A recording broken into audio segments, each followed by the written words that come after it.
अस्सलाम वालेकुम नाजरीन, आप देख रहे हैं सूबाई रंग न्यूज़ और इंटरटेनमेंट चैनल और मैं हूं मोमना शहबाज।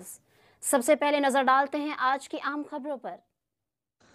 रावलपिंडी चौंतरा पुलिस ने एक ही खानदान के 5 अफराद को कत्ल करने वाले 3 मरकजी मुल्जिमान गिरफ्तार कर लिए। गिरफ्तार मुल्जिमान में नईम सुल्तान, वसीम सुल्तान और शेर अली शामिल हैं। मुल्जिमान ने दीगर साथियों के साथ मिलकर साबिका दुश्मनी की बिना पर फायरिंग करके 3 अफराद और 2 मासूम बच्चियों को कत्ल कर दिया था।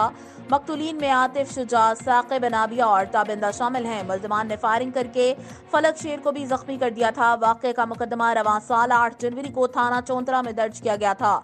SHO के मुताबिक मुल्जिमान के दीगर साथियों को भी गिरफ्तार किया जाएगा। SP सदर का कहना था कि गिरफ्तार मुल्जिमान को ठोस शवाहिद के साथ चालान करके करार वाकई सजा दिलवाई जाएगी, जबकि संगीन मुकदमात में मुलव्विस मुल्जिमान की गिरफ्तारी इंसाफ की फराहमी में अहम है।